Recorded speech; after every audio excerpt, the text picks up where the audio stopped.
Good evening. Welcome to Corporate Service Committee meeting held September 19th. Like to call to order. Adoption of agenda.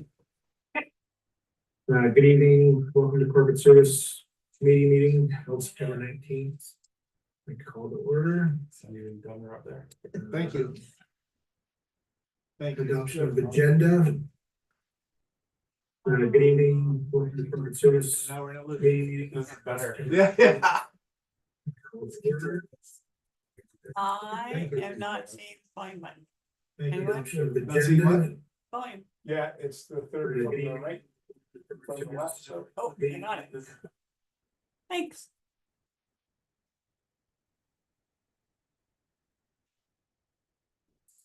Oh.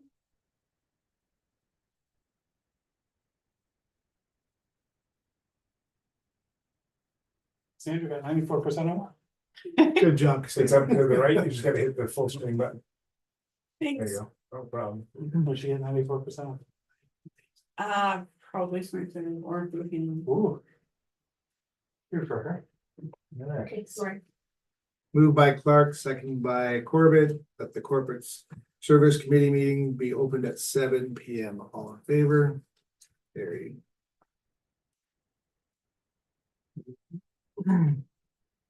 Any disclosure of pecuniary interests?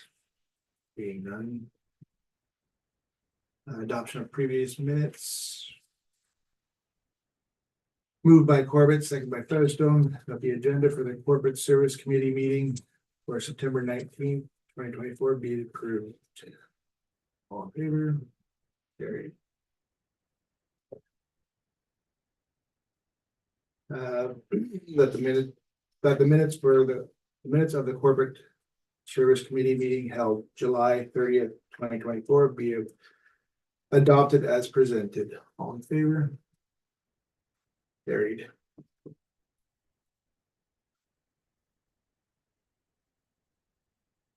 So presentation delegations none, I remember.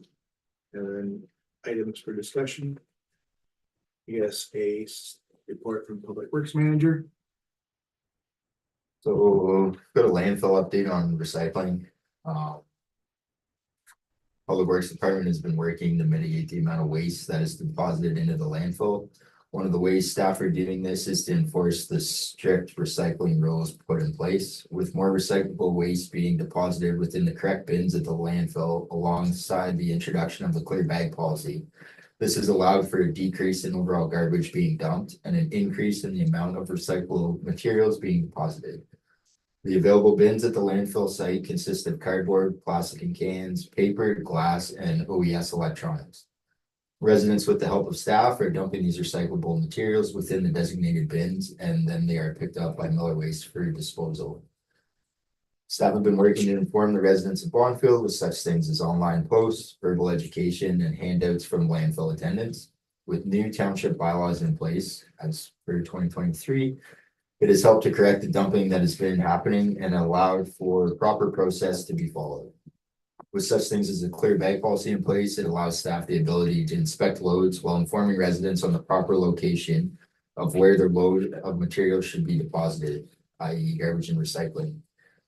As we start to follow the new provincial guidelines set out by Circular Materials for future recycling practices, it is projected to see an increased amount of recyclable materials being deposited properly within the Bonfield landfill.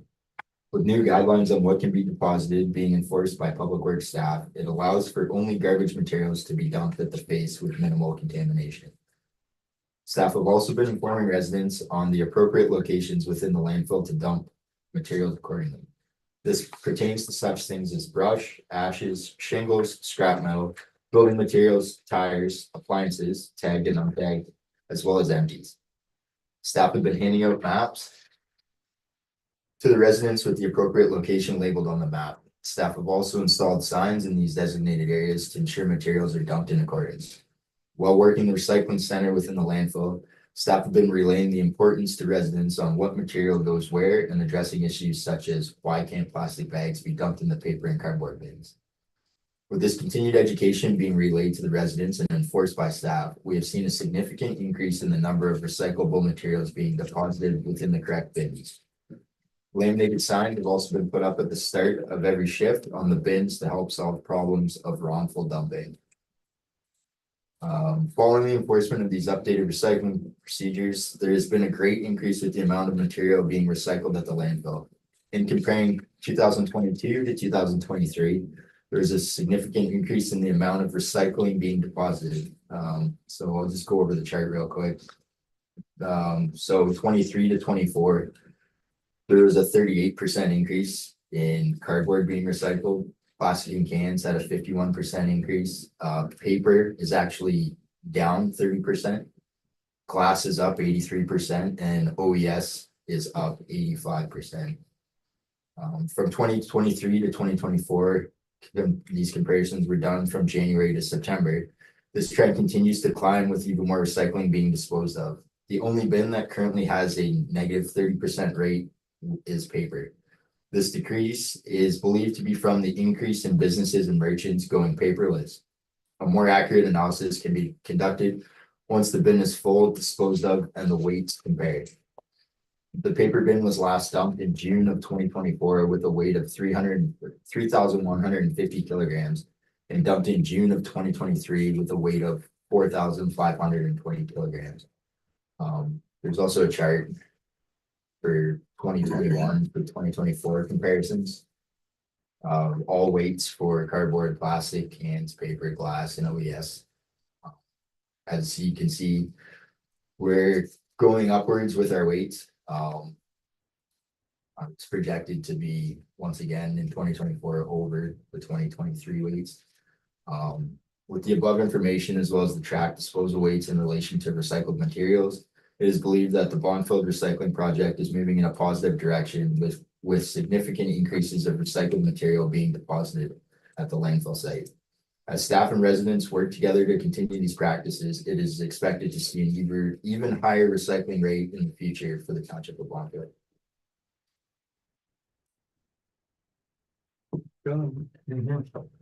So the recycling, because we've had some people say that it doesn't even matter that it ends up costing us money. When they take it, we get paid for it by weight. Correct.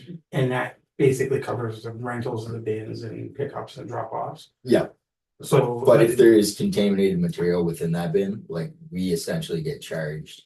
So if there's, say, Cans in the cardboard. yeah, cans in the cardboard or paper in the cardboard But bin. overall, it's cash flow positive and less waste in the. Correct, yeah. Yeah. But in 2025, it's all obsolete. The circular materials paying for everything. We get no money, but they're covering the costs. Yeah, they're giving us a minimum operating fee. Yeah, but I mean, as far as the material, it's all on them. But to be clear to residents that this is not costing us extra money. That, you know, it looks like on paper, if you're just looking at how many times they're picking up the bins and stuff, looks like it's costing us extra, but it's paying for itself. Right, yeah, essentially it's inevitable, like we have to conform to the new recycling rules. But it's not, overall, there's no increased cost to the township. For every time a bin goes out, money comes in to the township. Well, that and the bigger picture, when you step it out, is we're extending the life of our landfill, which ultimately is the cost that is unsustainable for the municipality. So really, dollars and cents coming in and out, it's great if it's coming anywhere close to even paying for itself. But ultimately, even if it's operating at a small loss from a recycling standpoint, the payoff is tenfold, is 1,000-fold down the road. Right, so Yeah, what we save in airspace. Yeah. Right, yeah, the difference between materials that were previously dumped, Right. say, in the garbage pile to now, like there's visually even, there's way less contamination going into the landfill. These figures are monitored by the company that picks up our recyclables. No, so these are all, these are based off our invoices received from Miller. Oh, So Miller gives us an invoice every time, and then they've just been inputted into the category and then the month of the invoice received. So we've just taken the weight of each okay. month and then put it in this chart. So, And previously at the landfill, we had 3 employees. So we had one taking the cards, we had one at recycling and one at the face, making sure that people were dumping black bags or recycling or whatever. correct. We scaled back to 2, but I know you guys are kind of going through the garbage that's in the landfill, that's maybe not put in there properly, pulling recycling and things like that? Yeah, we do have staff going through. Do we know the difference in cost savings between having 3 people there or having 2, but spending time? cleaning up and I storing haven't, after? I haven't broken it down to dollars and cents yet, but I will say with the staff that are currently working there. The enforcement of the new bylaws and, you know, the contamination and that sort of thing, the staff have been on top of that. I know some of the residents have, more so pushed back to staff for trying to enforce these, but in the long run, I think, you know, like Dan said, it really helps out the landfill and the lifespan. So, 100%. And I guess that's what residents have to get is. Every time you just keep throwing your recycling in there and stuff, you're taking airspace, valuable airspace away. I know, and that's the thing, right? I know it doesn't seem like a big deal, but like in the big picture, it does add up, right? For Because if sure. everybody dumped a bag, at the end of the day, Yep. you've got 100 to 200 bags in there of Extra that shouldn't be. waste that Per- could per- be going and essentially giving us money in return, right? Yep. So, And then laminated signs, I thought we passed like ages ago that we could get like nice permanent metal. so we do have metal signs that are up on posts in between the bins. But sometimes when Miller comes in to dump the bins, it's either too far back or too far forward, depending on how their roll-off truck picks it up. So we've got about legal paper that's laminated that they've been sticking on the bin doors. And then And it catches your eye. we've also got, they're about this big signs that we got made and they're in the on posts at each site. And that was relayed on the landfill map that's been handed out for approximately a month now. As well as the bear update that was on the back there, so. Like my family only goes every 3 or 4 weeks and it's usually me, sometimes only, but it looks better every time I go. It seems a little bit more organized. And I definitely pay attention to what's in the base and it always looks a little better than Yeah. it did the previous one. Yeah, so I mean, it is a work in progress, but I think in the next little bit, we'll have kind of the reins on it. We have Noticed those- a big difference on that last night, because I would assume that we had the new compactor working, so it looked great. Yeah, essentially, we're trying to cut down on the runway space, so to speak, so that residents have a shorter drive. They can dump their garbage and then we're gonna drag it out, compact it to the proper angle. And it's really like, with 45,000 pounds of machine running on that garbage, it's really compressing it quite much, so. Yeah, that'd be awesome to see it not grow every week like the way it was. Yeah, and I think too, like with the residents, that was one of the biggest complaints. Having to drive all the way down the runway, right? Yeah. So, which I understand because that's another issue that we've had with contaminated stuff in there, right? People have had problems with popping tires and that sort of thing, so. Trying to mitigate the problem as best as we can. So when the compactor is running, that's during the week, not during the days that the landfill site are open. Correct, yeah, so I'll send staff over, so say the landfill's open Wednesday night. I'll send staff Thursday morning to clean up what was there or deposited Wednesday night. And then they'll compact everything and slope it, so they're still working, like, I think they're about a quarter way up the runway now. So they're still working to peel off the old soil so that we're not just kind of mixing it all into the garbage. But yeah, they clean it up the following day. Okay, so you're not having to hire additional staff to do that? No, it's on normal work hours, yeah. And I guess this is about the time of year that you start burning all the extra brush and everything that's in it. Yeah, we can't burn right now. But hopefully, like, we're hoping to, Usually September, October. once it gets cooler, like, then maybe we get a bit of wet weather. I know everything's very dry right now, so. Yeah, it'd be really good that we're cutting down on the fill we're putting on top of the garbage. Now that we have the compact. Yeah. We don't have to put a big lift. And that's why we're trying to pull that initial lift off. Yep, So that it's just garbage being compacted. perfect. Right. And I guess it's you again. Greater update, okay. So the public works manager has been in constant talks with Cat Equipment to repair the Cat 150 motor grader, which is currently covered under a powertrain warranty. Cat's techs were on site at the shop for weeks on end attempting to diagnose the ongoing issue. Unfortunately, the cat techs that were present at the public works shop were unable to fix the issue as the engine oil level was still rising and the transmission fluid was still dropping during equipment operation. Following a list of findings that overall did not resolve the problem, CAT asked for the grader to be floated to their Sudbury location so work was able to be performed in a clean environment with readily available parts. On July 22nd, 2024, the grader was picked up and delivered to Sudbury. On July 24th, 2024, the rental grader was available for pickup and dropped at the public works shop. CAT reached out on August 1st, 2024 with no findings on our current machine. Our grader was returned to the public works shop and the rental grader was returned to Sudbury. It was mentioned on multiple occasions to CAT about taking an SOS or a fluid collection sample of the engine oil to determine what contaminants were within it. On August 1st, 2024, it was also mentioned again to CAT that an SOS sample would be a good starting point to find which type of fluid is in fact within the engine oil. But we were told that the oil samples would not help in this instance. This grader stayed at the CAT shop for a total of 9 days. The public works manager was also told on this date that CAT was unable to replicate any of the issues that we were having with fluid levels swapping, and that CAT believed there was too many hands in the pot when it came to this repair and diagnosis. Approximately 2 days after the return of the grader, the problem started to reoccur. Engine oil levels climbed and transmission fluid levels were diminishing. Staff were instructed to drain the motor oil level down, refill with fresh oil, as well as top up the transmission fluid fluid to ensure safe operating levels. If these practices were not done, the engine oil level would be so high that it would eventually blow out the seals or hydrolock, and the transmission would seize due to lack of fluid. Staff have been doing this since the return of the grader on August 6, 2024. CAT techs have attended the shop since to collect SOS samples to send in for further testing at their facility.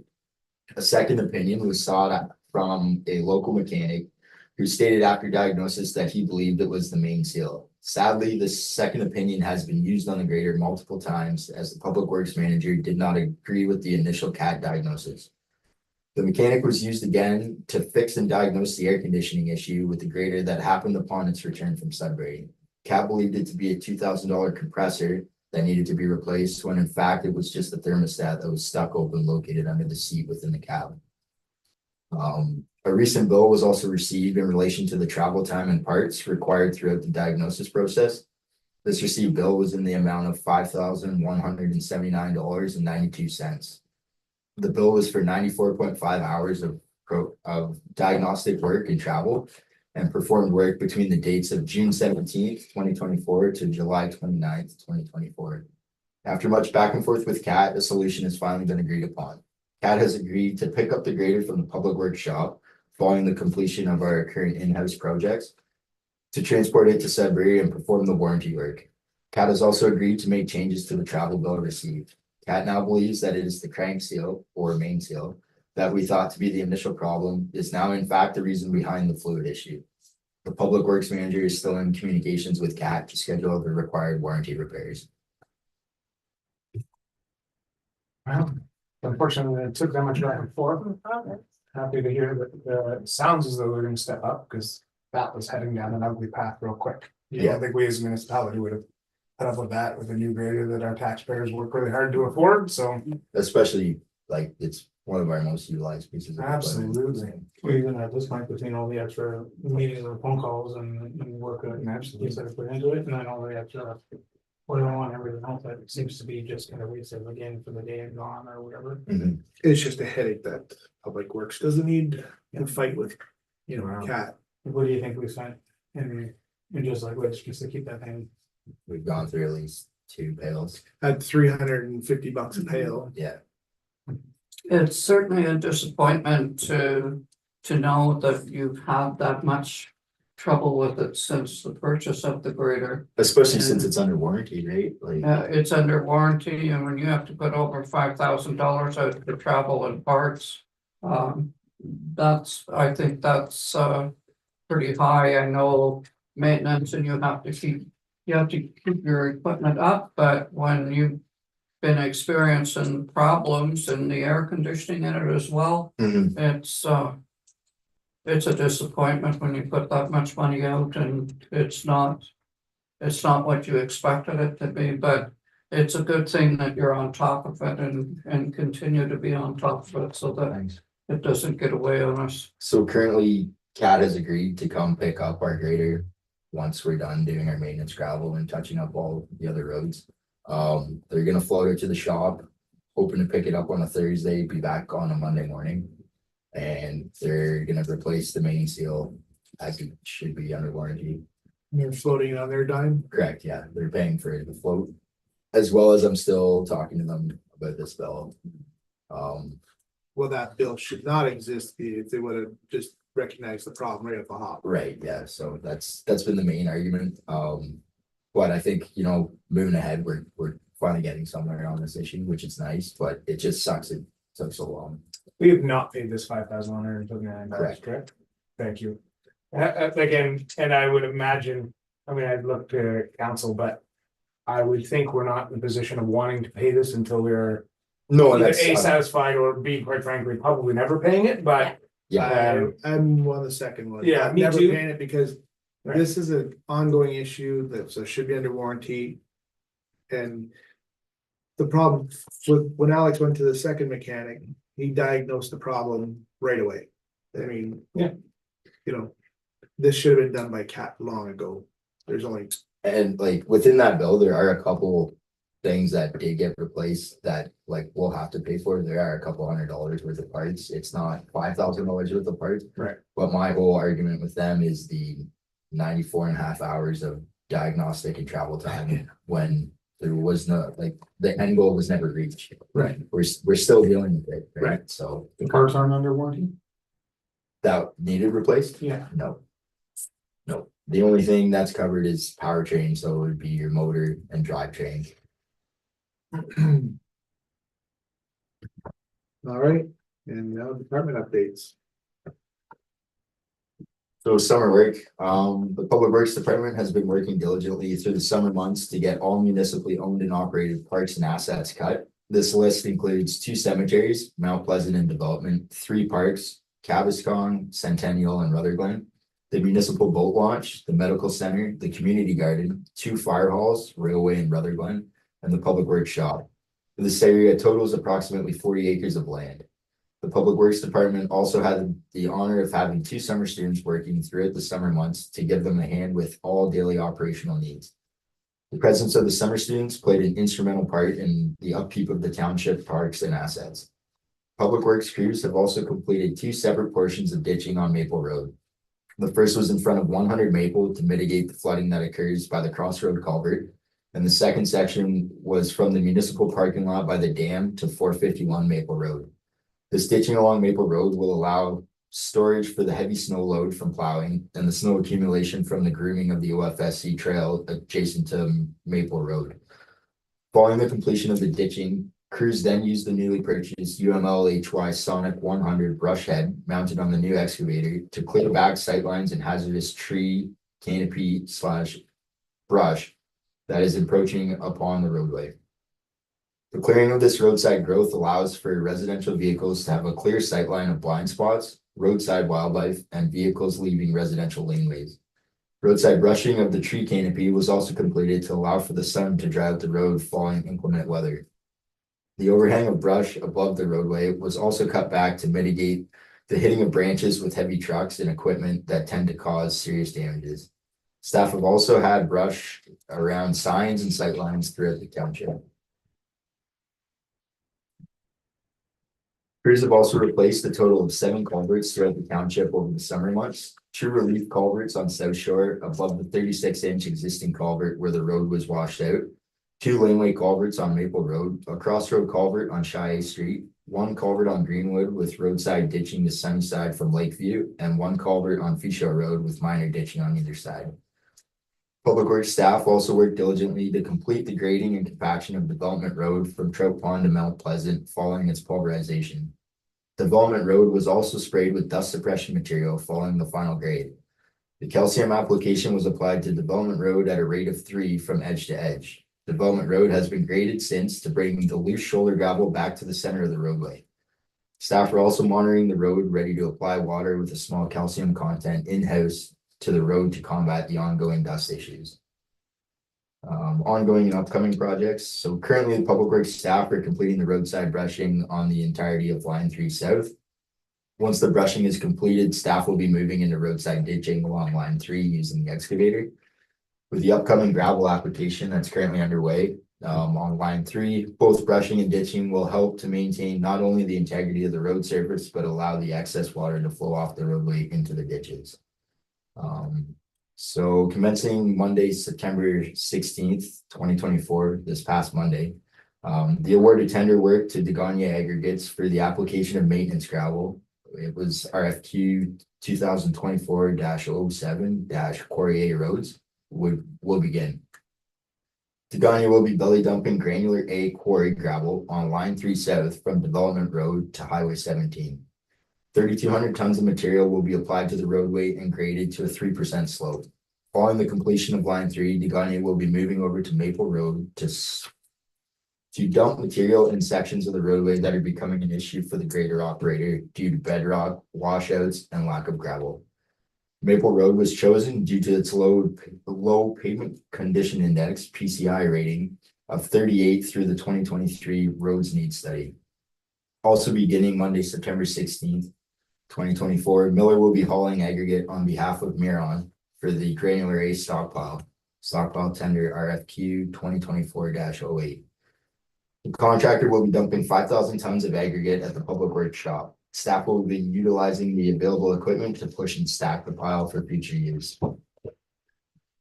Public Works operators are also out in full force grading all township roads weekly with a focus on the problem areas that are affected from the recent heavy rainfall. These sections of roadway have been noted and added to the departmental list. Locates will be submitted for these problem areas for future ditching projects following the completion of Line 3 and Maple Road gravel application project. Staff have also started to inventory snow removal equipment in preparation for the winter months. All plow gear, sanders, snow blowers, and components are being reviewed to spot deficiencies. The departmental goal is to have all the necessary equipment repairs completed. This includes all equipment painted and fully operational before the snow flies. Truck standers and hydraulic systems are also being reviewed to test functionality and preparation. Excuse me. Following discussion with Duncor, Development Road will receive the warranty work required to fix the surface treatment which was applied in 2023. Duncor has agreed to scrub the road surface to mitigate wheel rutting and apply edge-to-edge emulsion spray, followed by a single lift of chip. This work will occur on Development Road from the West Hilltop to the Blue Sea intersection. Duncor has also agreed to apply an emulsion spray patch to the road surface where pitting and potholes have occurred. This work is scheduled to be performed in early October and will fix all currently present potholes and deficiencies found within the roadway. Moving forward, the Public Works Department has the implemented equipment maintenance programs fully functional with detailed recordings on all equipment repairs, parts, and maintenance required. Staff have also been utilizing the new shop tools to perform needed repairs in-house. With the winter months approaching, the utilization of the tablets for work orders, plow routes, and tracking completed daily tasks will play a crucial role in departmental progress. Winter problem areas throughout the township will also be marked and dealt with accordingly. So those are like our high drift areas, our turnarounds, marking stakes. Lastly, the landfill contaminated material will be flipped before winter, as well as some minor adjustments to the overall layout, making snow clearing operations more streamlined with less obstacles for the operators.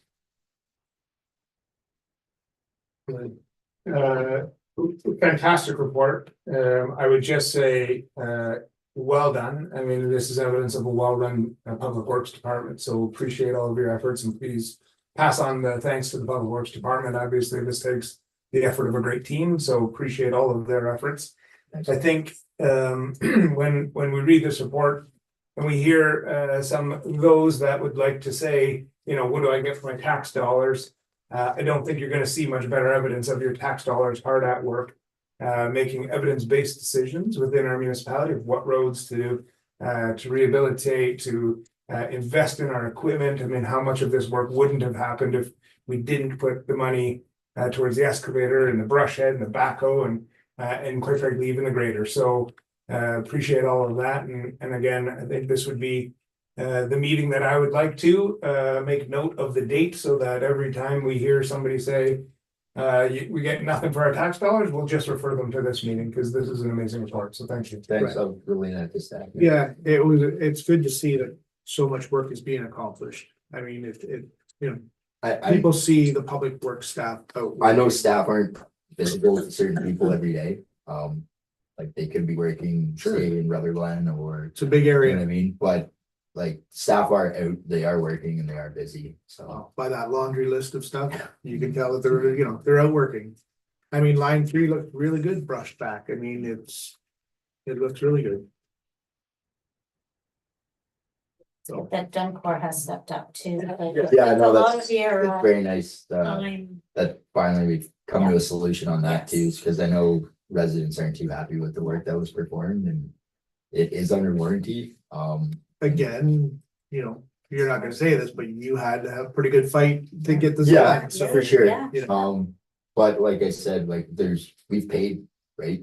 I mean, the residents have all put money forth with taxes and that sort of thing for these services Yeah. and. You know, they expect the outcome that they paid for. Right. So, yeah, no, I mean, you were on top of Dunkor because they weren't really breaking the door down to get here, so. No.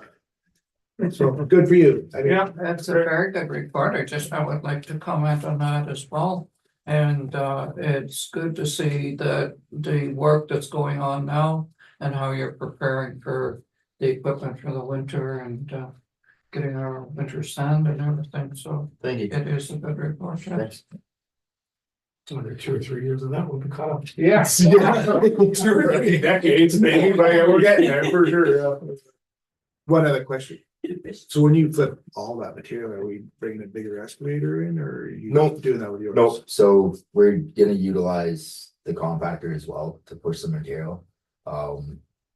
Then we're just gonna start flipping it with the excavator, moving loose material out and then pushing it to the one side.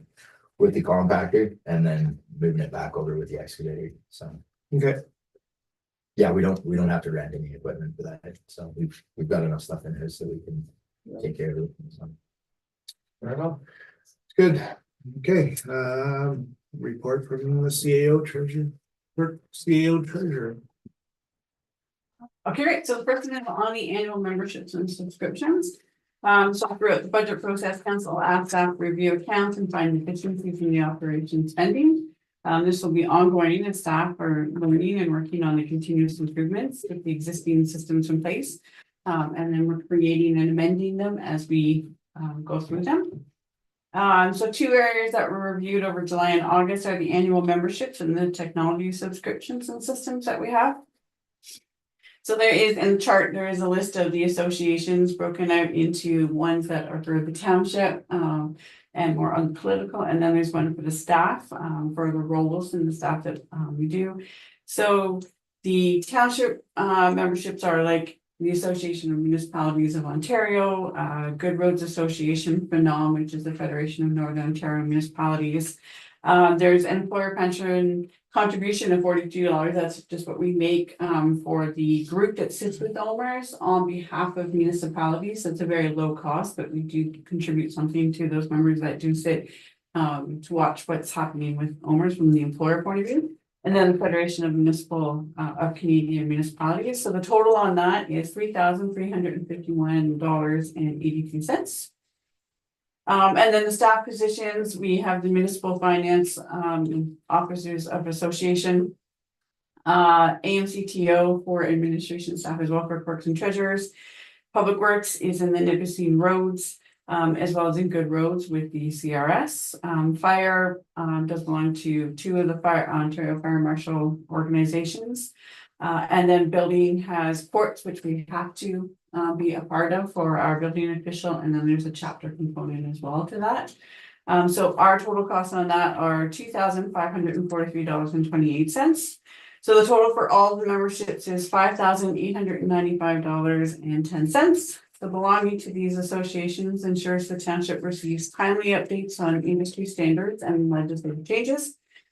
The associations provide practical implication to changes in policy development. There are networking opportunities and they provide membership discounts for educational courses and workshops. And it's less than 1% of the entire operation budget.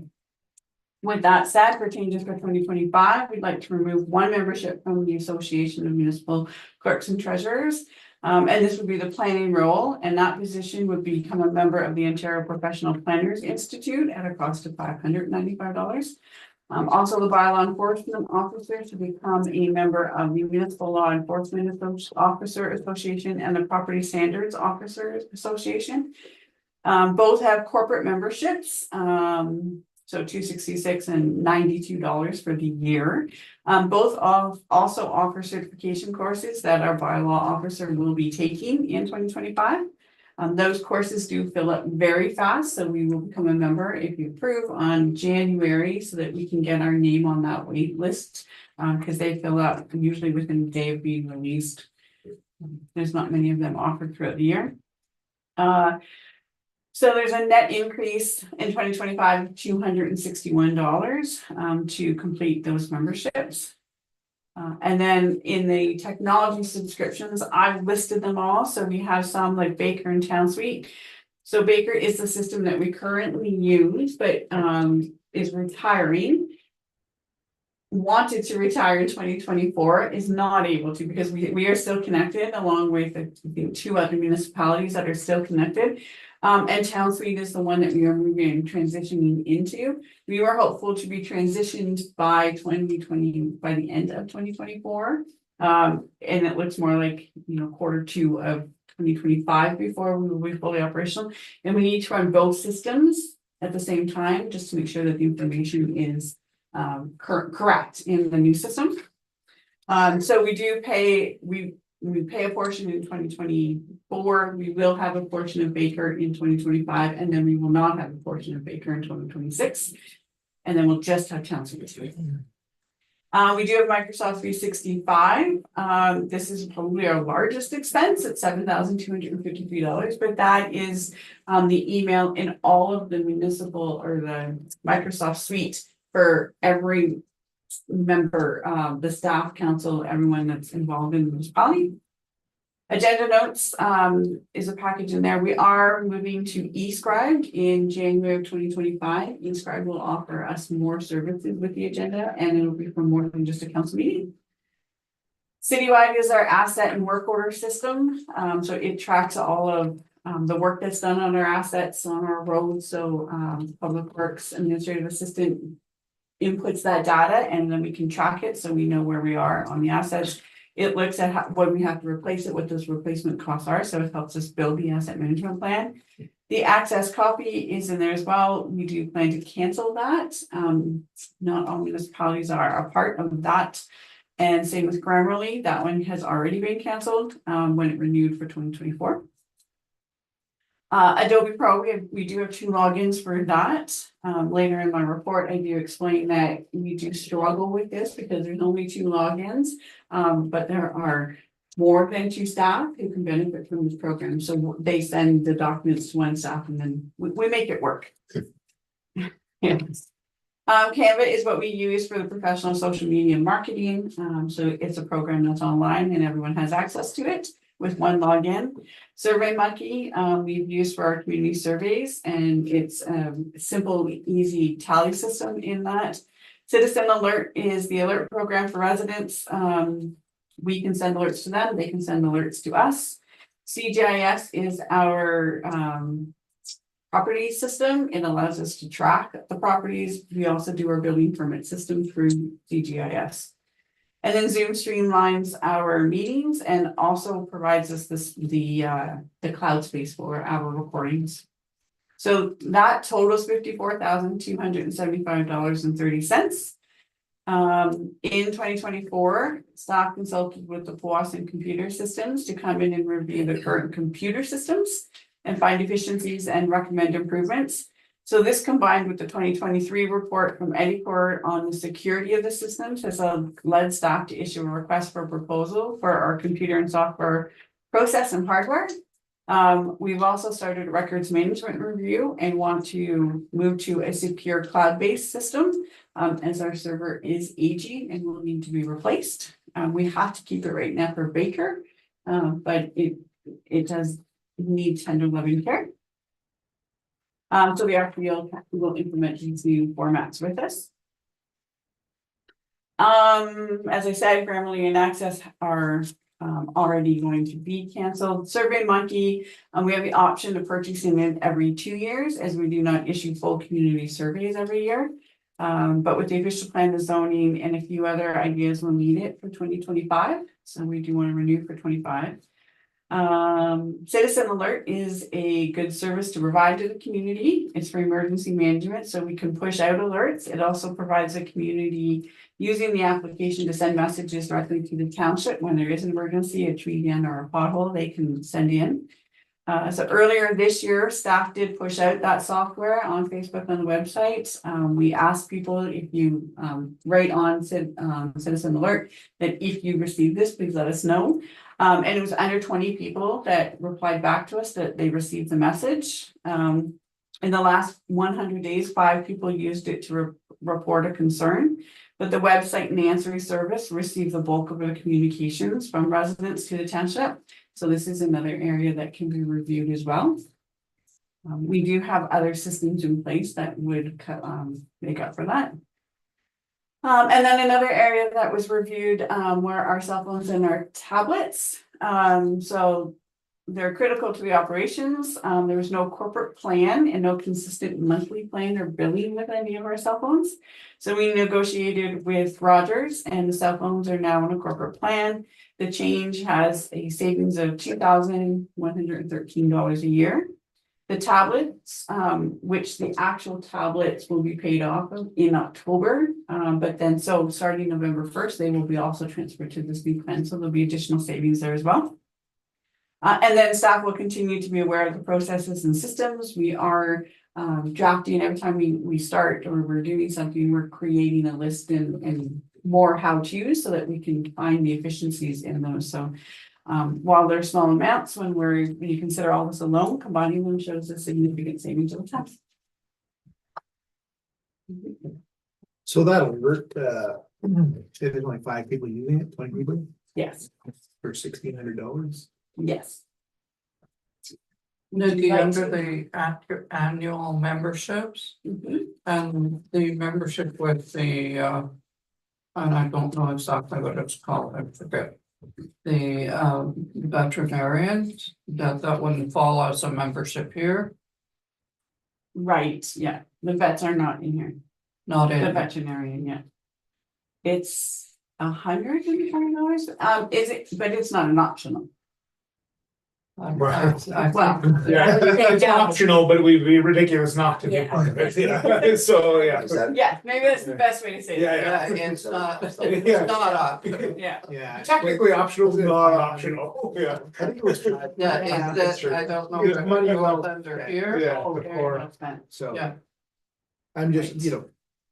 for Yeah. $1,600. No, because being a member, it saves the farmers. Oh, absolutely. If they have to take their animals to the vet, so. Yeah, I didn't review any agencies or other partnership fees and things that we do, like we have one with Red Cross as well under emergency management. I didn't review those. Yeah, I just didn't want Yeah, to miss it. yeah, perfect. No, I'll be sure. Have a question. So, sorry, I just go back to the citizen alert. Did you want to review that, to cancel that for 25? Well, is it a matter of advertising or making people aware of it? Maybe we can start a campaign, because it is something good to have. Maybe For people 5 aren't, people. but maybe people aren't aware, so. So we did, that's what we pushed out at the beginning of 2024, trying to drum up more people Do you to have to sign sign up. up? Yeah. Yeah. You have to sign You up. you so- have to download the app, Yeah. you have to sign up. So we pushed that out at the beginning of 2024, but there were no new signups. Cause I know, like, for myself in the public works department, we've got the webmaster for complaints as well as the on-call service, Yes, so. that's where the bulk of our information comes from. I mean, maybe try pushing it out one more time. If the numbers don't go up, it's something we can look at. Probably now. Well, how many here have the app? I don't do I that. technically I haven't actually, to be honest, I deleted it. Yeah, to be honest, I might have as well. Yeah, But. I have it. So Nikki, so I know that email Good Roads, we also get, discounts on courses and things like Yes. that, right? What about, Training. yeah, FCM, do we get discounts on anything? Do they provide anything other than information or? They manage a lot of the grant services. Okay. For the province, and for the federal government, not for the provinces, sorry, but for the federal government, they do push out a lot of those grant programs. Other than that, and we still have access even for notes, but they do manage those, so. Turns out I deleted it. All right. Draft tax policy. So the draft tax policy is just submitted for your review. I really want you to spend some time getting to know the tax policy. A lot of it is what we currently do. We had to wait until we determined what we would do with the credit cards to bring this forward so that we could make sure it was incorporated into the policy.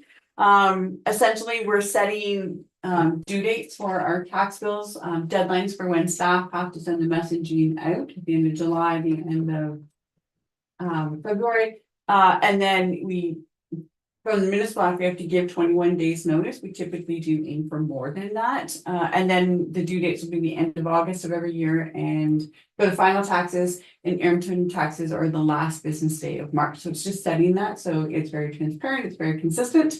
We have heard that it's been inconsistent or more in the September. So this aligns and creates that. Or December. Yeah. December. But so can I ask why it's August?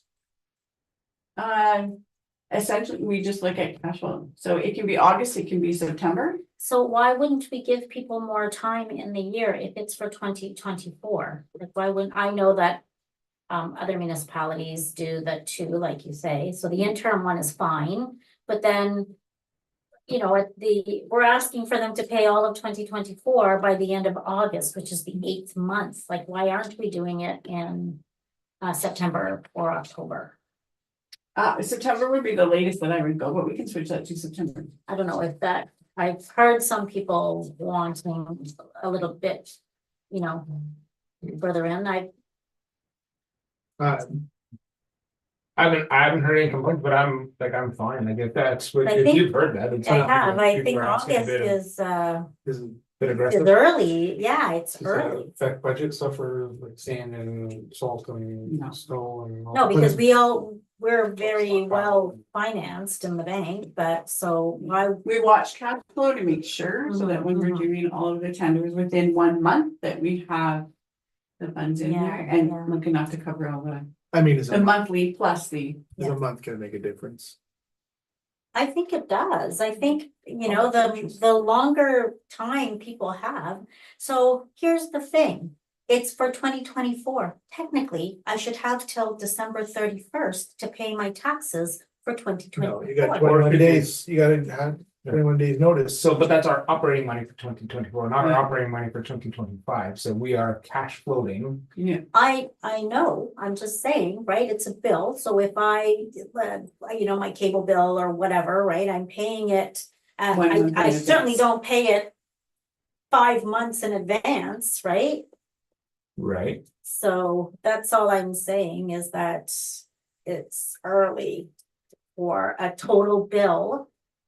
We do. And listen, I know. I'm not, I'm fine. I'm not debating, like, if Yeah. we wanna push it a month, like, whatever works for our. We can push it to September. I mean, that's why I want you this is just a draft Yeah. to kind of get to know. We do also, and we really want to push the pre-authorized payment plans. Because that is a 11-month payment plan. There's no interest if you're, you know, because you're paying. And you're signed up so that it's 11 months and then it's paid by November, you have December off and then we start again in January. So that's a good system for anyone who needs. Is that like an equal billing? Yeah. Yes, Yeah, no interest, Yeah, like no. no penalties for doing it, it's, yeah. yeah. Yeah. So is this is a departure from what is currently offered then? Because I just did mine, because I don't want to use my credit card anymore. Right, And I can only pay on the 30th of the month. This says the 15th and the 30th, so I can only pay on the 30th. yes. So currently you can pay on the 30th Mhm. and there are a few who are paying the first, the second, the 15th and the 20th. So we pay fees. So, and it's processing time for us every time we have to do one payment. Why would we do one payment for one person? So in allowing those that need the additional date and don't have the funds at the end of the month, we've added the 15th of the month into this. So that there's two payment dates. We're only processing 2 times a month. And then sending the file to the bank. Yeah, I mean, I'm fine with that, it's just I wasn't offered the 15th. Right, I would yes. like to. So this would be new. Yeah, this would be new for 2025. Okay, and so there's 3 options. There's the once a month where it's prorated. It's prorated and then but I don't have to do anything, right? Like once the new tax rate is done in 2025, they're gonna tell me what the rate is and then they're just gonna keep going. I don't have to come in and sign anything again, right? So that, and then there's the 2 installments thing, right? Which, it doesn't say 2 in here. This should be a little clearer, Okay. right? When you're, because that's, yeah, so there's 2 installments, but technically a monthly is an installment plan as well, right? Yeah. So it's 2 installments, it's On the the due date. interim on the due date, yeah. And that's an automatic withdrawal as well, okay. Yeah. I should say, so I'm sorry, go ahead. I just wanted to ask, I wanted to get this fee for a receipt. If someone sends a check in with their tax bill, do you automatically send a receipt with it? No, No. So what happens? I see that there is a fee for a duplicate receipt. yes, So what happens if I didn't get a receipt when I paid my tax bill? And then down the road, I want a receipt. Do I have to pay for that receipt? yes. So what we typically get is they'll send in a check or they'll have their post dated. And then they will come in when they're doing their taxes. And you'll be surprised by how many people come in and go, I Well, need a because receipt for my absolutely, taxes. people need it. Yeah. People need it for their taxes. Yeah. So, But they can keep their tax bill and that is how much they paid for the year. that doesn't mean you paid your taxes, though, right? When you Correct. do your income taxes, so to me, if I talked with the city of North Bay, I asked, do you charge for the receipt? They said, no, when you send your bill in, when you send your tax bill in with your check, if you ask for a receipt, we send you a receipt. But if you need a receipt later, we don't charge you for the receipt. So I just think that I realize there's fee for service, but there are people that could send the check in, maybe they get canceled checks back, I don't get my checks back. But if maybe that would be their receipt, but if you don't get the receipt right away, and then you have to pay $25 on top of paying your taxes, I think that receipt is costly to the taxpayers. That's my opinion about that. I can note that so that when we bring the user fee bylaw, it'll be in there. Especially if it's the first The receipt. first receipt, yeah. Like if it's the first receipt, like if we haven't issued a receipt. It's only for a reprinted receipt, right? It's $25. So we need to put forth the effort to make sure that if we haven't provided a receipt. Well, we should be providing the first receipt for free, right? Yeah, Like for that's, free. Yeah. yeah, So if someone asks for it, I think we put in the policy that if you put in an envelope, a stamped envelope or something, we'll mail it back to you, or we'll just have $2. So that we're not paying the stamp on that.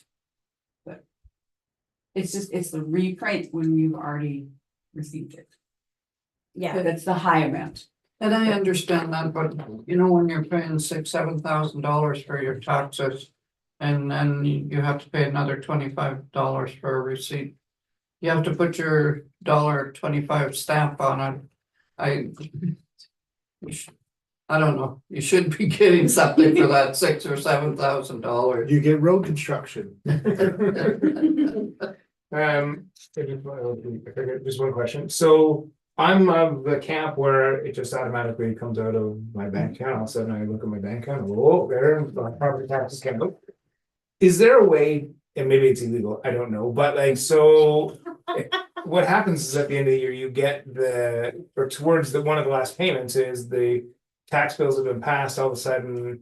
You need to now, you've been undercharging me for what my 2024 taxes should have been on equal billing. So now all of a sudden it goes bump, because you have to make up for it all at the end.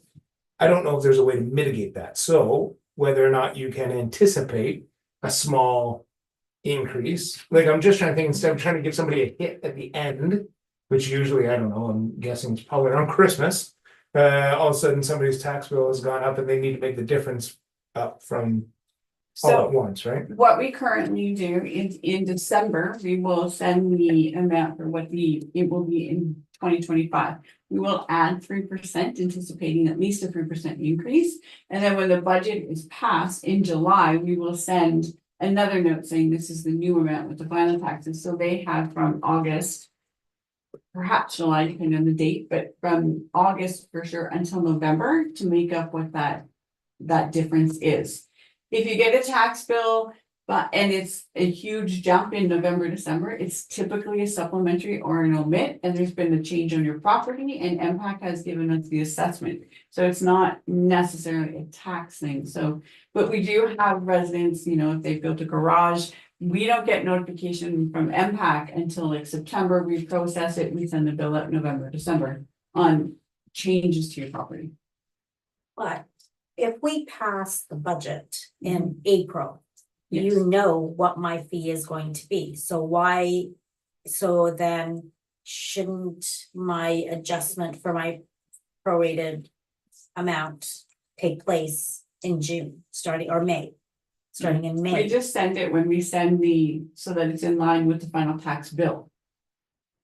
So we send the final tax bill in August, July or August, September being the due date, so that's when we send the notices out, so everything's sent at the same time.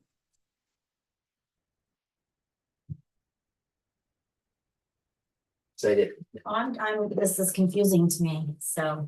Well, okay, so we could pass the budget in May, Imagine if it's confusing, I that's how I know, understand yeah, this is. Yeah. so we could do it in May, and we could prepare all the tax bills. And have them all sent out because we know what the taxes are as soon as the budget's passed. So within 6 weeks, we could send out the notices and give them as much time as possible to pay. But the act says we have to give 21 days. We try to structure it so everybody's getting the same information at the same time or around the same time. So we can change how we want to do it. You just have to say how you want to do it. It doesn't make sense for us administratively to figure out everybody's taxes for pre-authorized for the, the 50, 60 people and do that in June and then get ready to tell everybody else in July.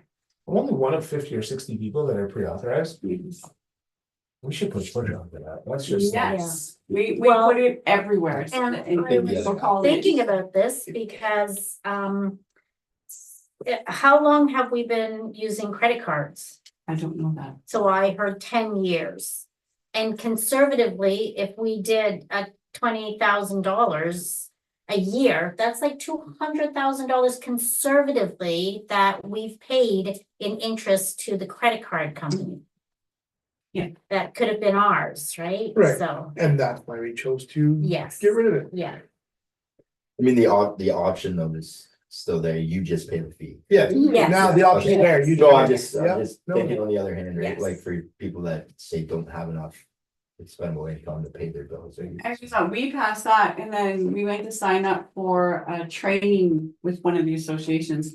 And they actually said if you're paying by credit card, there's a 3% See, fee Yeah. on top of. Right. If you're no different The than training. paying your hydro bill, right? Right. It's a 2% fee every time you pay online Mhm. if you use a credit card. So, Yeah, I mean, everybody's doing it, but yeah, you gotta cover the cost.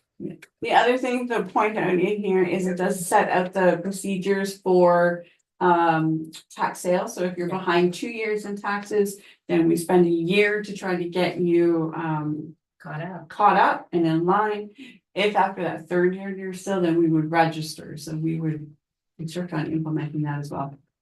Then you have a year after it's registered. Yeah, so we would start to work on it after year two and send it and give them time to get caught up working with us. We try that even if they're just. But once they're registered, then there's a year, and if they're not caught up and paid in full, once we register, and once it's registered, you have to pay the current taxes too. So then you have a year to do that. If it's not, then we advertise it under tax. I'll look into that. So I know that there's a lot to consider in the tax policy, so I think if council can look at it, I'll bring it back to the full meeting and then we can review any changes or anything else that you guys want to make on it. Thank you. Wow, it's on there. We need an air conditioner in this room. I need a sweater. $500. You put it there. Honestly, Did I just close the window? No, comfortable. I miss that. $500 when you put in the air conditioner in the window? Yeah. We'll get a donation. Can you use it if you buy? $400. Arctica. Oh, it is not for It's for an window industrial. air side. conditioners. I don't know. You don't know. What a guy. He's stirring the pot. We're not putting an air conditioning in an HVAC system in. That's for my house, I just wasn't gonna put that in a boat. Not for window air conditioners. Look at this guy. Yeah. And department updates. Okay, so our last corporate services was July of 2024, so this is just an update from there. So there is a recreation grant out right now for the community sport and recreation. The program is to extend the lifespan of existing community sport and recreation facilities and spaces and improve local programming. So the project funding is between 150 and 1 million at 50% funding. So communities can apply for special circumstances to request up to 70% funding. And then there's no stacking of other provincial funds like OCIF or Trillium or other funds in there. So based on council's comments and vision during our strategic planning meeting, staff are seeking quotes to prolong the life of the skateboard equipment by moving it to the fenced asphalt area. So we're getting quotes for the concrete foundation or removing the fence from the area. This will open the outdoor rink area for additional programming. The township and the community have been expanding the use of the rink area for movie nights, the farmers markets and community events. The rink area is now available for rent as well under the user fee bylaws for private rental and special events. So to facilitate the rink needs additional power outlets and the overflow of the water needs to be corrected. So we're seeking quotes to extend the roof 4 to 6 feet.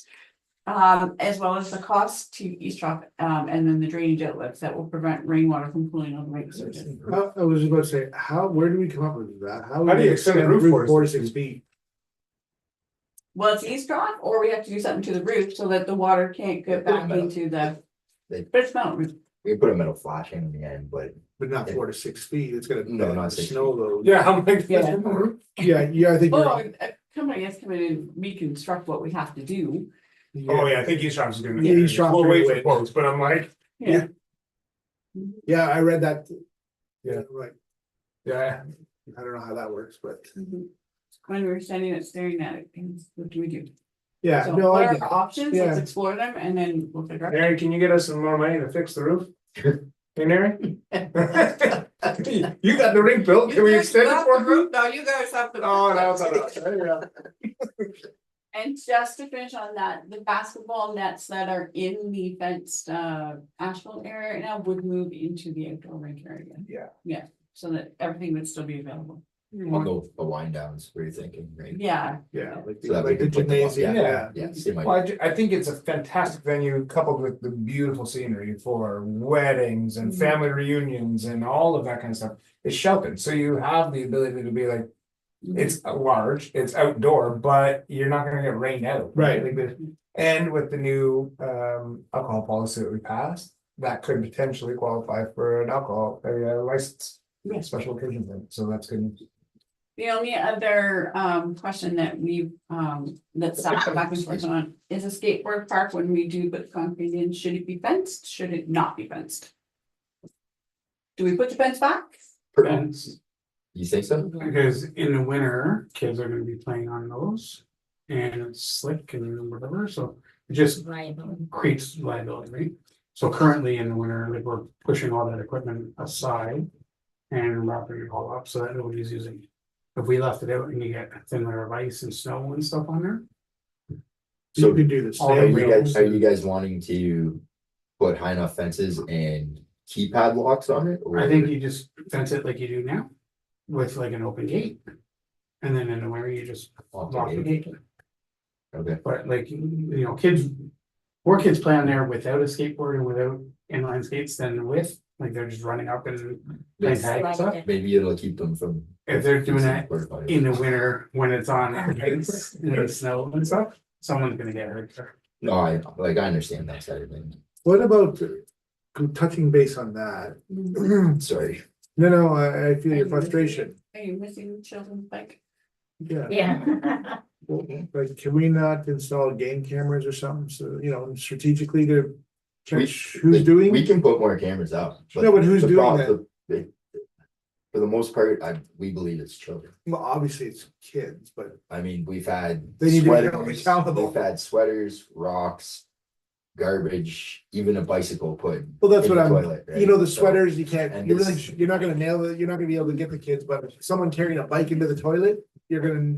And this is the problem why like our contractors for pumping out the septic and stuff, they incur a ton of damages from this, right? And I know after today, this is starting to happen now at the boat launch, right? So, I mean, the easy fix, Take the like I porta did down potty. here, is take the porta potty away. Right? If one person wants to ruin it for everybody or a group of people, I understand, but I understand the maintenance of it, but the problem is the contractors that deal with pumping out Sure. those buildings will not do it anymore because their equipment's being. And then it's very expensive, those pumpers are very expensive. So, We have called the police, like we've got reports of, you know, the kids. Of youth, I don't even know their ages, but of youth being in the park, all hours of the night, they're drinking, they're, you know, horsing around damaging. Not just the porta potties, but all the other equipment and stuff, so we have asked the police to do more patrol around the area, but I haven't heard if there's been any results from that. We have that OPP officer who's our community liaison, who is lovely, Mhm. even that as a. Because I mean, ultimately, the police are gonna come out here and catch people. Hopefully doing all the right things, but even just the police presence occasionally, and it doesn't even have to be. A straight up enforcement, it can be an educational thing that they're doing and just a presence, a police presence, but hopefully. Deter. Well, like this time of night, if there's a police officer walking around, they're not gonna know a police officer's walking up until it's far too late, Yeah, right? but So- that's, we can't get police officers to patrol our roads, you think they're gonna be. Well, we could reach out to Renee though. Yeah, It's community yeah, lovely. policing, right? It's community policing, which is more preventative than anything else. Mhm. Yeah, I mean, then maybe we look at, closing those ones down, rent Porta Johns for the summer. and For- we'd have to do a cost analysis on what. And come That like is, right. May 2 for it and leave Labor Day. Mhm. Doesn't prevent people from just fixing it from some. No. Those companies are used to that stuff, like they, you know, they're on construction sites and stuff and. So they're more prepared for than the big septic pumpers. I just know in the past, we've lost contractors due to damaged equipment, right? And we almost lost the one that we currently use due to Yeah. damaged equipment. Yeah, I think Whereas, putting on some cameras, I mean, I'd like cameras at the park anyhow, just for. Well, We've I'm had people in the past break a window of the change room or graffiti the change room. I mean, you're not gonna catch the little stuff like the rocks going in, but you're gonna catch the kid jamming a bike down in the toilet. Yeah. You're gonna catch that. And it's such a small group of people, Mhm. waiting for a large percentage, so. and like most of the younger people that we've talked to, that we've seen in the parks when we're down here, you know, performing maintenance and stuff like that. They've been great, like, you know what I mean, like there are a lot of good. Good Well, youth. sure, in the it's always a township, couple. But like I said before, it only takes one person to make a very bad decision, right, and ruin it for everybody. So that's kind of what we're trying to get away from, I guess. Sounds like people aspect. will grow up and turn into the Facebook Warriors. warriors. yeah. Or counselors. Okay, Moving on to road grants. Sorry. And there's a discussion that has to happen on this one as well. So the province has released details regarding the municipal housing infrastructure program, housing enabling core services stream. I'm giving you the acronym for that as well. So the program will invest in the development, repair, rehabilitation, and expansion of municipal roads and bridges to promote growth and enable housing for growing and developing communities. The focus really is on how the core infrastructure project will increase housing opportunities. As Bonfield is growing, and our core roads are rated low in our roads need study, staff are looking to apply to the fund to rehabilitate trunk from the top of the hill, Railway Street to Mark Street, up Church, and then up to Gagne, all the way up to development. So it's a huge area.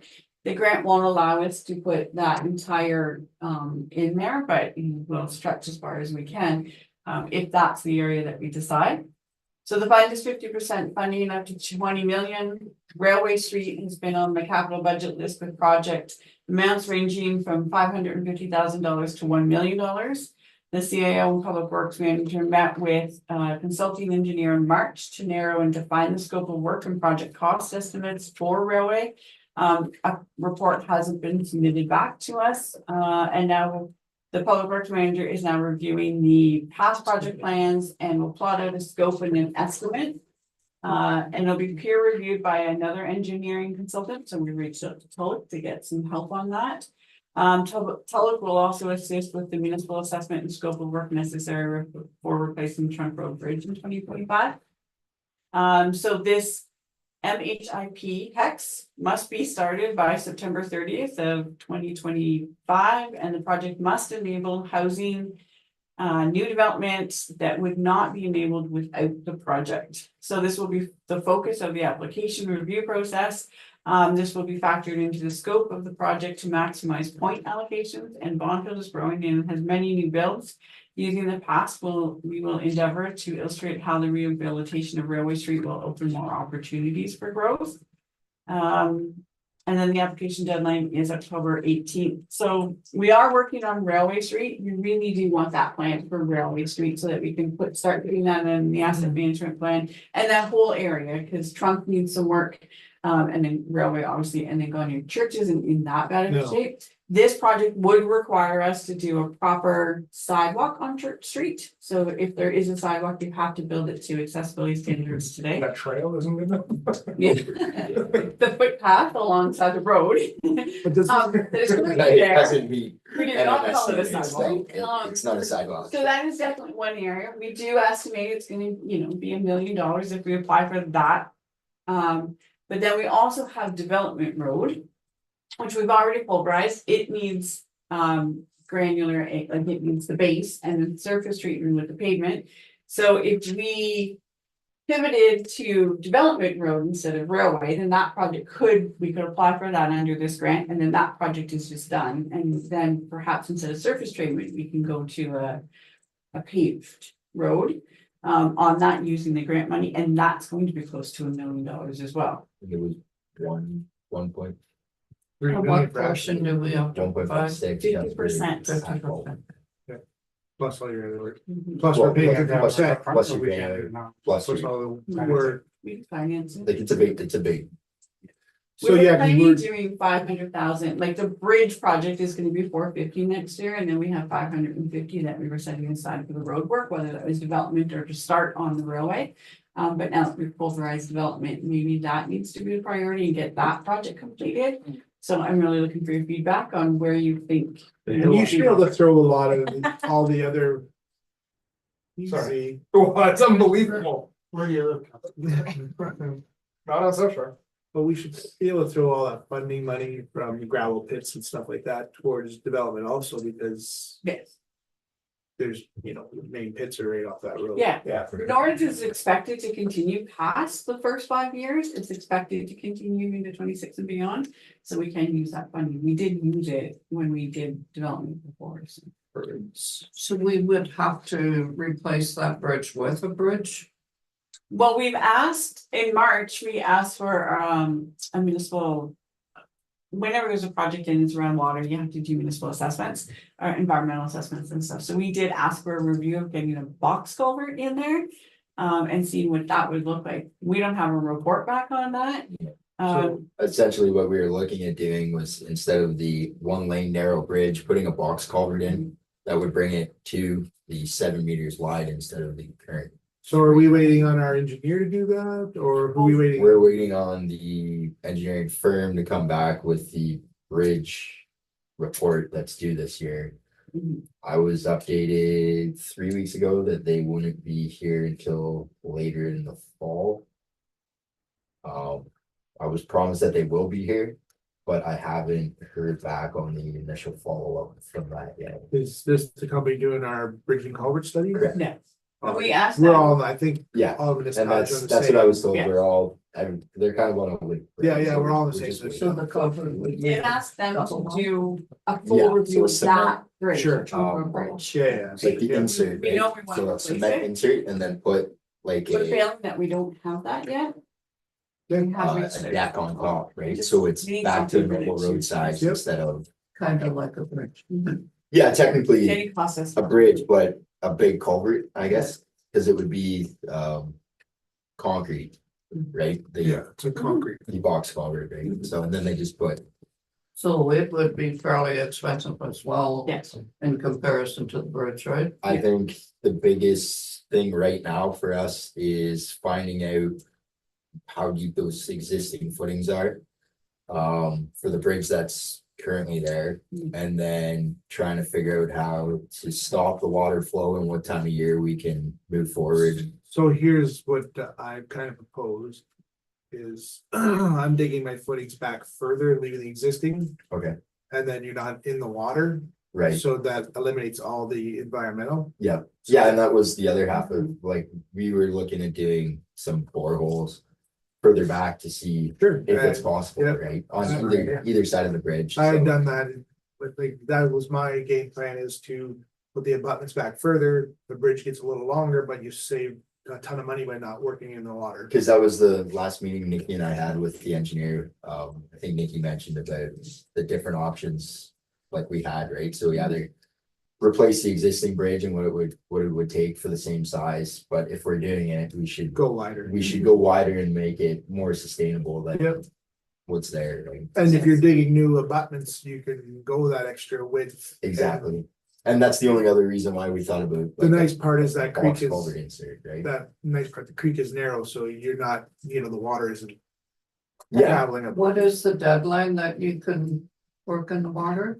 It ends around September. yeah, it depends, cause then it switches because of the.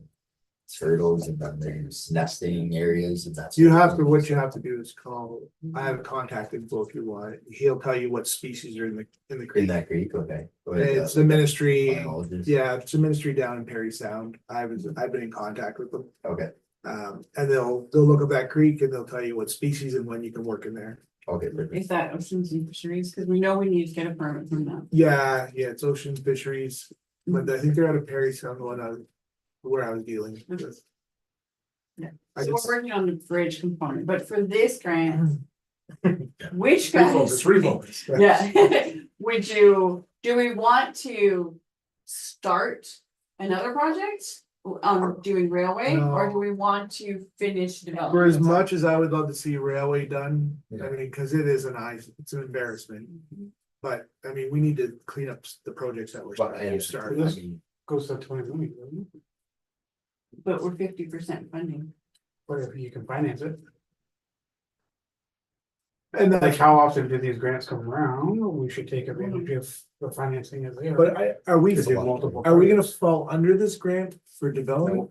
It's, Development. well, development does have more land that doesn't evil, it's pulverized now, so if we say we're going to improve the road by making it, like a paved road. Right, Then that gives us, it's more, and there's more opportunities for subdivisions and housing and consents, and that's the area that we. is, And I that's guess, already being developed, that's where the Right, consensus and for I the permits. guess we have a contractor bought for development up there, Mhm. a subdivision, so we, you know, Cause we've already done a brief cost analysis on the difference between tar and chip and asphalt. Yes. Most of the legwork's pretty much already done. We just need a couple dig outs and aggregate added to the road, right? But I think initially we were looking into the side streets, paving the turns and the aprons. the aprons are a Because big because thing. of the heavy truck traffic. Yeah. Right? So I mean, as much as, and that's why I think Nikki was saying, like, we needed the consensus on what to do, right? Like, I would say let's finish development myself. I mean, like I said, for as much as I'd love to go through town and do these roads, And I would say with asphalt.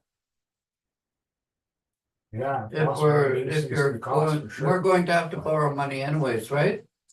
Not necessarily. No, No. what do you? Good, we didn't spend any of the community benefit funding or the OCIF this year or the NORDS this year. So if we switch to development, then we can use NORDS. We have 2 years of that, and then we have our former gas tax plus the community infrastructure fund, plus this grant, and we can stack the federal government on here, but we can only stack OCIF. We can't stack NORS on there, but so, I mean, it makes more sense to go development road. Because we can use a lot more funding. We have the thought. I have a, You have the amount, yeah? so for 7,200 meters squared of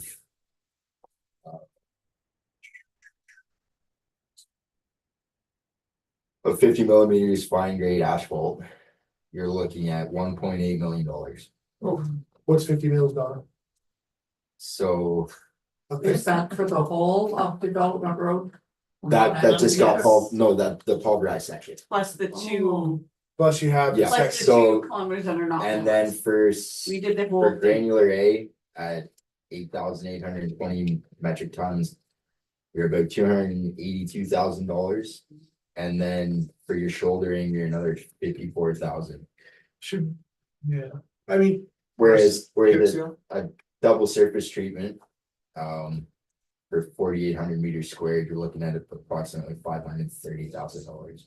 Yeah. So there's a huge, like the 1,000,003 difference. Yeah. And I'd have to measure out those intersections to figure out. And it's not the dig outs and replacing. No, this is That's just that. this is contractor work, right? This is not anything done in-house. The other thing we should look at, like, development is so wide, like, the road itself is so wide over the years, just pushing out, there's never been, There are sections like when we did our initial measurements, right, that are the 7 meters, but there's other sections that are pushed out 10 to. or 12. Yeah, they're quite wide, right? So And there's something we should look at, those wide sections to start bringing it back in, bringing it back in, because I know that that's been one of our issues, even you're plowing, to like with our maintenance gravel that we just had, right? We had some issues where the trucks kind of fell off the road in some sections while dumping, and it's extended the road, and we've been trying to work to bring that gravel back in this, straighten up that road edge, right? right, I know, and that's the thing I've been trying to tell most of the residents, like currently line 3 and Maple, they're not done yet. Like, we've just applied the maintenance gravel and done the initial spread. We still have work to do on the roads. We still need to water it, pack it, all like final grade, that sort of thing, right? So yeah, it's a start, It's I just- mean, you're getting it down, then you're gonna come back and work it.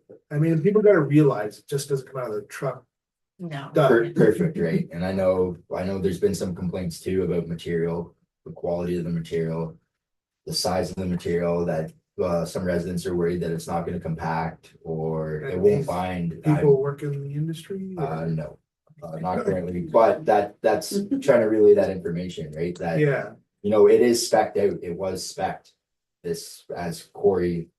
Corey A gravel, Not 7/8 just, Corey A gravel, or right, whatever. so, So it's $500,000 to finish the, that's just the surface treatment, so you're, I know, but just for the area that from where we started or where we ended to the end of development, no? correct. Oh, So we're about $530,000 just for a tar and chip from line 3 Application. to Mount Pleasant. No. No, we didn't do line 3, remember? The residents voted No, against it. no, I meant from line 3. Yeah, okay, so down at Trout Pond. Trout Pond. yeah, From sorry. line 3 right down to the end of Trout development. Trout Pond to Mount Pleasant. But yeah. if we're gonna do development, we're gonna do right up Yes, to line we 3. would. But So it has that to- was the whole argument when they voted against it, right? Like coming back to re-pulverize, Yeah, they didn't want to sit with it pulverized for an extended period of time, but I think if we were to say, look, it's gonna be part of this bigger project, which is start to finish happening in, But it's gonna happen in one Summer. summer. yeah, not sit and wait, right? Yeah, it's an added cost definitely to go back and repulverize. Yeah, It needs to be absolutely. done. I'm not saying it doesn't, I mean, initially I would have liked to do it. the Yeah, whole yeah, stretch sure. At the same time, But I right? mean, Yeah, Yeah. But I understand, yeah, your cost, I mean, when you figure out your numbers, you're gonna have to figure from line 3 down to Mount Pleasant. I would right, think. yeah, it'd be an additional cost. I mean, it's another But you 2 can kilometers, see another that- $60,000 on there. You That's, can see the Yeah. difference over between surface treatment and the asphalt. well, look how much problem we've had already. The only, yeah. Go The, ahead. sorry, well, listen, I think for tonight's purposes, what you're looking for is the nod from council to say we'd like you to concentrate on development. But I think what would be helpful is obviously just a piece of paper with all of our options, right? Cause then we can set an upset limit and be like, okay, like, if we do this on development, it's that, if we go to pavement, it's this. Cause, How and many years? then if we were to add in railway, here's what that project would cost. So then we can start looking at $57, but okay, so we have enough money if we, without borrowing money to do this on development. Are we willing as a council to borrow $500,000 to access this? To do railway, it's in that, like, and that's the piece where I think that would be meaningful conversations, I don't know where we land on that. I don't know either. Just but- having where the numbers presented to us. No, it's we should be. So like borrowing the money and gets us to. With this grant, because the grant's up to 20 million. Yeah, well, I mean, it would be where's our comfort level in ballroom, right? Like, Right. What's our. Yeah. But even knowing what the 800 project million. would cost to do railway. We need, just know. Yeah, like, yeah, You just need to know like numbers. that's $1.5 million, and we know we would need to borrow $750,000 if it's. On railway, that's not just pulverizing, there's a lot of work to do. there. It needs to be dug all out, yeah, there's a lot of dig outs and soft big spots. dig outs. The only Field issue check, I rebuild. personally have is on Church Street, I think I mentioned with all the underground infrastructure there. Like the underground drainage and that sort of thing, that's a whole nother project in itself, apart from the road. Cause it And crosses I- underneath But you road. gotta put new catch. You gotta put basins new and catch pipe basins and- and everything's gonna have to, like, once you dig that up and pulverize it, everything else will have to be up to code as well, right? Sure, of course. And I don't know that we have drawings for what's under there. I personally haven't been able to No, find We're anything not. from the initial install of it. Right, but I think the thing is you can have it scoped and then you'll know where you're. Oh, for sure. You'll right? know where the infrastructure goes. But if we're gonna do it, we should do it properly all the way up from Yeah. Young Street down to, I'm in full agreement. Let's It's see the just- stuff, when we're doing it, let's do it proper. And what's the timelines on this? Sorry if I missed that already. The grant applications due October 18th, which is why we're looking for that nod on what is the priority. Because we did try to get a hold of this, sorry, Is it one per municipality? We can apply for two? one, So you're One. gonna just Development. development. Yeah, it's one project, and we did try to get a hold of, like, ahead of all of this, trying to get reports in the spring and trying to get the scope, because there's so many different scopes out there, Sure. we don't have. Yeah. We don't have a set plan, there's nothing, like, we know there's dig outs in development, but it's not. like, we It's have them not all, written. we have them all Yeah. marked ourselves, right? But engineer wise, we don't have them. And I mean, well. And that's where we want. Does, with the grant, do you have to have engineering on this? No. It's perfect. We don't, like, you know where they are, you know what they gotta be. Yeah, we marked them all. And you're gonna do them, we're gonna do them ourselves, right? So, Well, and that's one of the bigger things, right? Like, we now have the equipment to do that, especially that's like when we we're talking about the outdoor pad here, Mhm. right? Like. The public works department can do most of the prep work. We just can't do the forms, the concrete, that's. sure, you're gonna bring it to subgrade Right, Mhm. so and hire a contractor for the rest. to finish the rest, right? So- Just wanted to ask you one more question. This less than too much in here. Oh, the grant is October, we have to have it in by October, right? And so then what is the time frame that we get to, do the work? So they will notify us in Q1 of 2025 on who receives the funding. And we have to start the work by September 30th. 2025. Yes. And it has to be complete, the entire project complete by March of 2028. Which, yeah, it wouldn't, That's Yeah. not so it bad. wouldn't be that long for, So I mean, I hope not. ditching is, Yes. ditching is starting the work. and that, I mean, Yes. yeah, Start. that's. We've started, it's same like line 3, right? And that's the thing, I know it looks like there's a lot of projects that are half finished or half going on, but we've had to switch our tune and come back after, right? It's Because triage, hit Yeah. the bad, Yeah. the bad spots. the first, bad right? spots So- that are flooding over the roads, blah, blah, blah. I mean, we get it. That's great. Listen, people can see their tax dollars at work. I Either mean- way, it's fantastic. I mean, yeah, triage now, but you're also building a plan to Yeah. do, Moving forward, yeah. Yeah.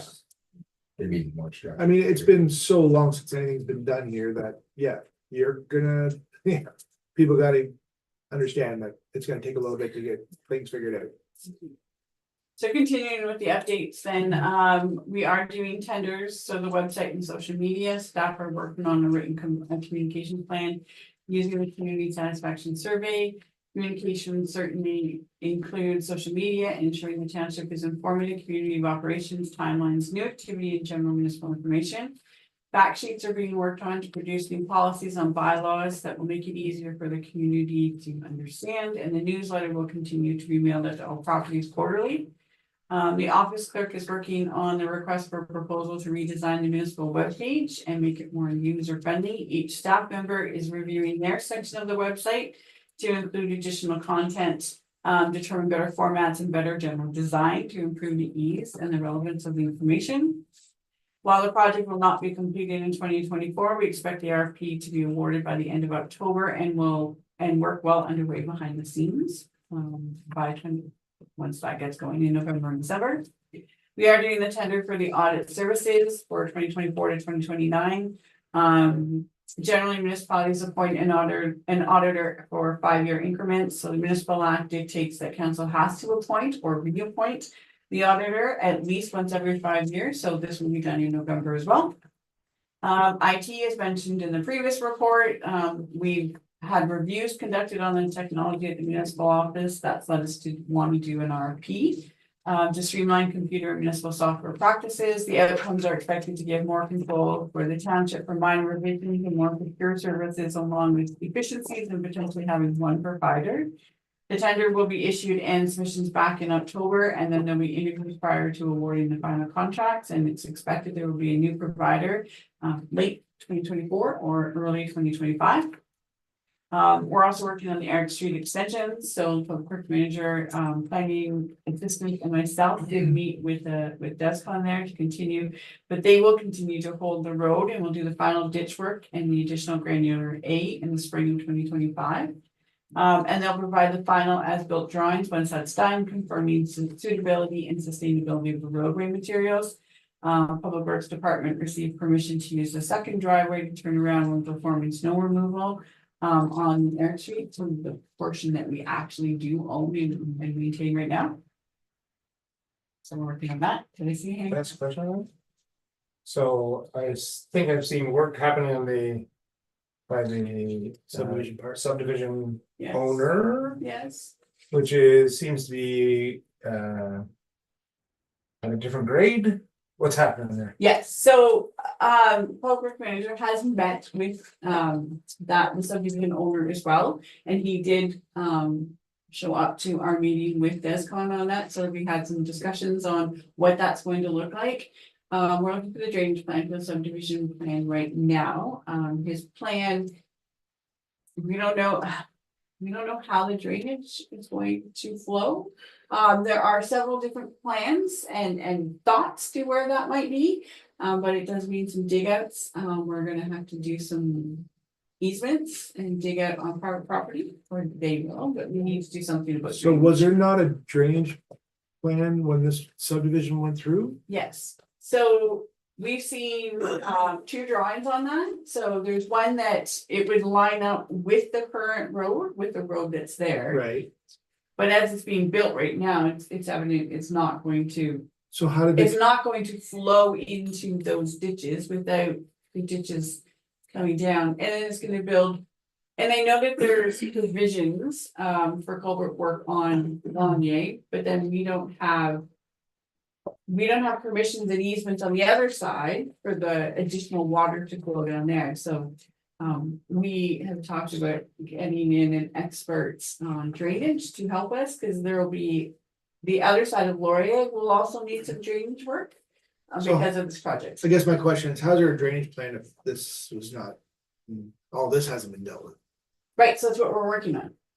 Yeah, so we met last week. But this has been going on for, this subdivision's been going on for a long time. Yes, Essentially, the two plans contradict themselves. Yeah. So why, again, I know you weren't here and you weren't here, but Right. why wasn't this one plan signed off on? Like that's, to me, a drainage plan is signed off on before the subdivision is approved. there was one signed off on, but now that they're building into it. The road has to come up a lot more than what was It doesn't. anticipated. And nobody's agreeing on this. Well, I'm trying to. It doesn't I'm align. trying to be delicate on this.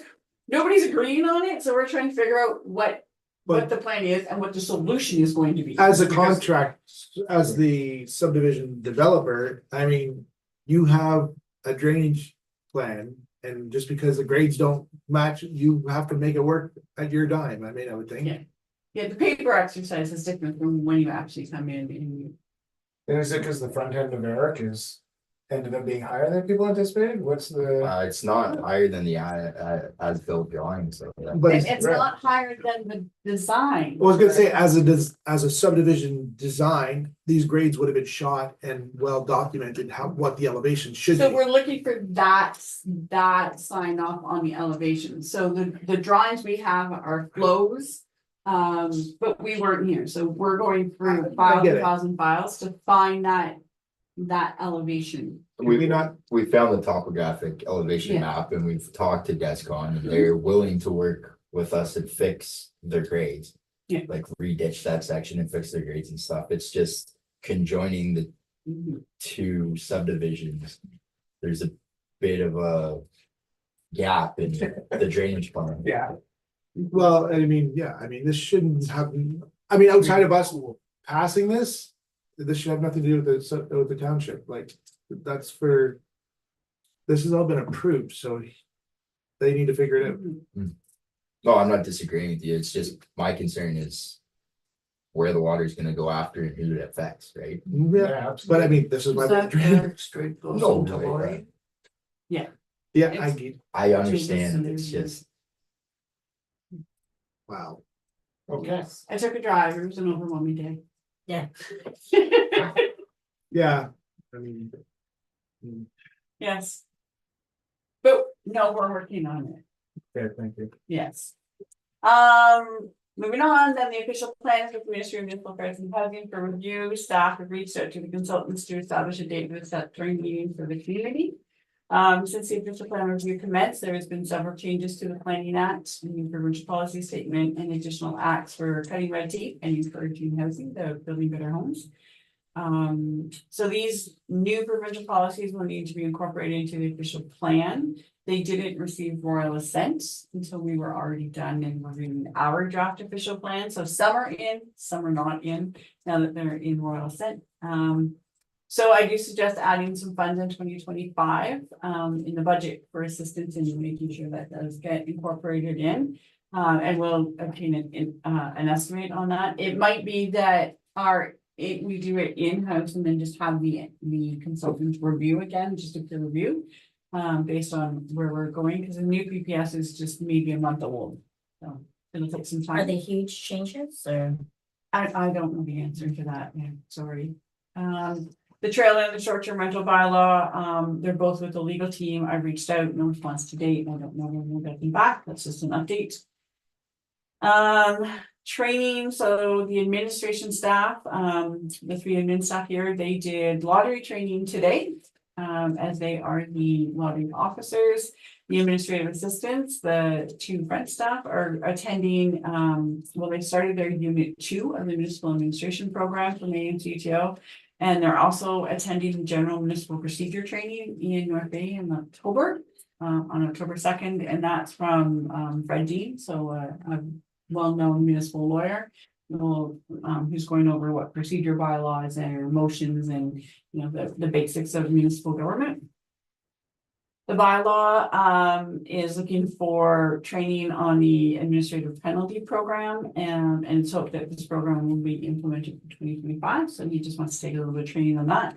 A number of the new bylaws that we have include set fines, and they've been sent off to the Attorney General. So we're still waiting for them to give us the approval on the fees so that we can incorporate that into the bylaw. So we're still working on that as well. The collective agreement has been signed and adopted, so the labor management group, the QP members have identified who the representatives for the committee are. And then Public Works Manager and myself are for management, so we're going to meet to begin discussions on branding of any new clothing. It's a brand new committee with this new collective. I don't know if the committee's been in place before or in the past. So I'm just gonna look for minutes from their meetings, get the binder set up, get all of that done. And then I'm also gonna, when we were doing the collective agreement negotiations, I did tell the representatives from QP that we were going to implement performance reviews. So we will also have this same committee look at what those forms look like and the structure of that. So that they will also be part of those decision making. So strategic plan, we're working on the draft strategic plan from council's consideration from 2 sessions held earlier this year. Feedback from the community satisfaction survey and the town hall meeting are also being considered while we're compiling this. One additional strategic plan meeting will be necessary to formalize the concepts for planning and development. And then once the full draft is received by council, another town hall for community engagement should occur, and that might be late 2024 or early January 2025. And that's what we have for a target line on that right now. That's in addition to doing the processes and trying Did you do to. the occupational health and safety committee as well? Is that part of the? Oh, I'm. It's separate from the agreement. It is. Yeah, So. yeah, we're it's gonna already- do that. And then we had held like Right, we October need to- yes. 17th for a town hall, so that's not happening. No, yeah, October 17th won't work.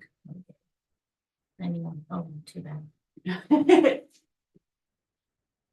don't think we will. It's okay. Just going back to point number 6 on the trailer and short-term rental bylaws, that it's still sitting with a lawyer, haven't heard back. How long's it been sitting with the lawyer? July 30th was the meeting from here for short-term rental, so it's probably been 5 to 6 weeks.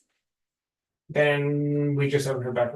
Listen, I have a strong challenge with lawyers not getting back to us when they charge us what they charge us, so. If this drags on any much longer, they're holding up the business of the municipality. Yes. Like we've been working on this forever, we need to get it Wrapped up. wrapped up, like, But a few people reach out to us. yeah. Yeah. So if he wants to continue, he or she wants to continue to be our lawyer, Mhm. we actually might want to pay attention to the file. I will make sure Get they're the word. aware. Mhm. I thought you were a lawyer in there. Not working at that law firm. Good job. Good. Yeah.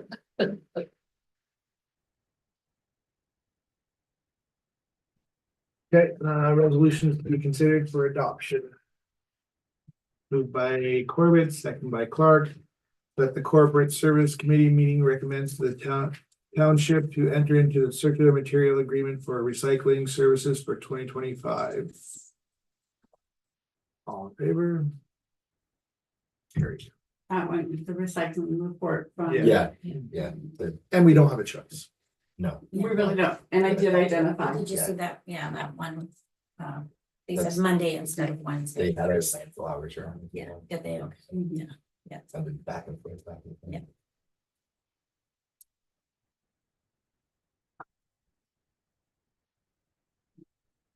Moved by Corbett, second by Featherstone, that this meeting be adjourned at 8:42. 8:42. All in favor?